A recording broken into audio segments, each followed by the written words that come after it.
Good afternoon, Algebra 2. Gosh, I wish I was at school. Okay, I just wanted to kind of go through the notes and point out a few things.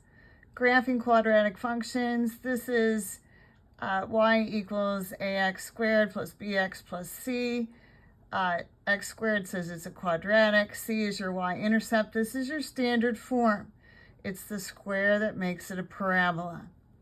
If a is positive, it opens up. If a is negative, it opens down. Example 1 is all about using that table. Y equals, second table. Okay? And plotting the points. Now, you should have, okay, as it says in my notes, what do I need for a good graph? At least the vertex, the y-intercept, and its mirror image, and sometimes another point. It should always, if possible, cross the y-axis. Okay, now I'm going to tell you, you see that little equation for axis of symmetry? X equals the opposite of b over 2a. If you can't do the math, you're in trouble. You're going to lose credit all over the place. Yeah, sometimes you can just graph it from your graphing calculator, and I'm fine with that, especially if they say graph it. But if they just give you an equation, do the math. Okay? Yeah, I said that. Do the math. Maximum and minimum values. They're not going to say graph it. Okay? They're going to give you that equation, and you're going to know, hey, it opens downwards. It's negative. That means it's a maximum. Find the maximum. You got to find your axis of symmetry. You got to do the math. Okay? And then that gives you the x value of your vertex. And notice it's not a nice number. Okay? Plug it in, do the math to find y. Y tells you about your range. Okay? Very important. Okay. That's it for that one. Okay, I usually don't write notes for 4-2, but I said, okay, I'll do some. I started some and I said, it's graphing. You're gonna use your calculator. Yeah, okay? A, B, and C are integers. You just plug them in. Solutions, roots, zeros. These are your x-intercepts, where y equals 0. So on page 229, they said f of x equals x squared minus x minus 6. Graph it. Look, it crosses the x-axis at -2 and 3. Okay? The zeros are -2 and 3. The roots are -2 and 3. Solutions, roots, zeros, they all equal the same thing. Okay. Example 1. Graph it. Often you can see what the x-intercepts are. You can look.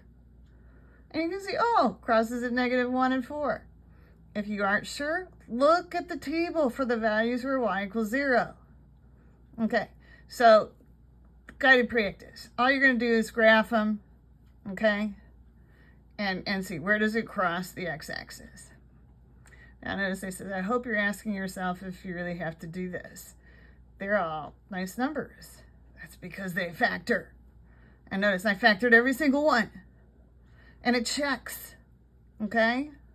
So, yeah, sometimes you don't have to use the calculator if it factors. Does it always factor? No. Okay? And sometimes there are fractions, so you got to watch out. One real solution. Okay, well, see, now again, notice, they're giving you equations you got to play with. Got to get everything on one side. I like my x squareds to be positive, so I'm always going to move it that way. Y only one root? See, x squared minus 6x plus 9 sits right on that x-axis at 3. Okay? Y only one? It's a perfect square trinomial. And notice I checked. X minus 3 quantity squared, so x equals 3.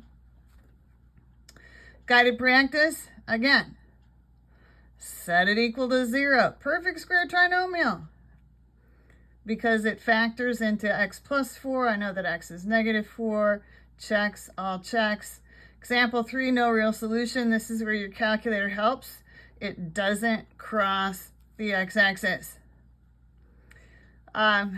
Word problems. Yeah, it's kind of wordy. Sum of 15. That means the first one is x. The second one is 15 minus x. Okay? And set it equal to 0. I pulled out a negative just because makes it easier to factor.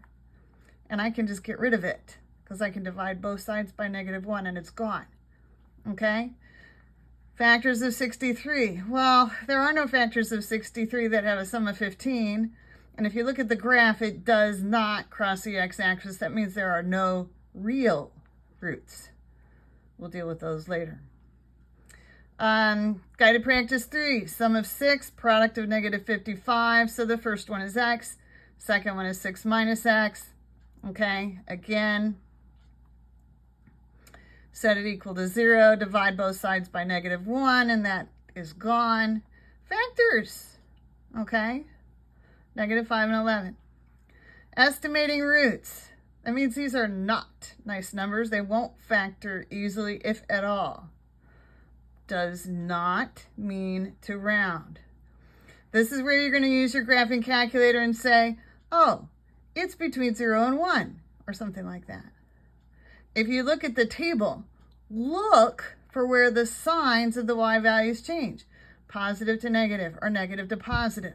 That's where your roots are.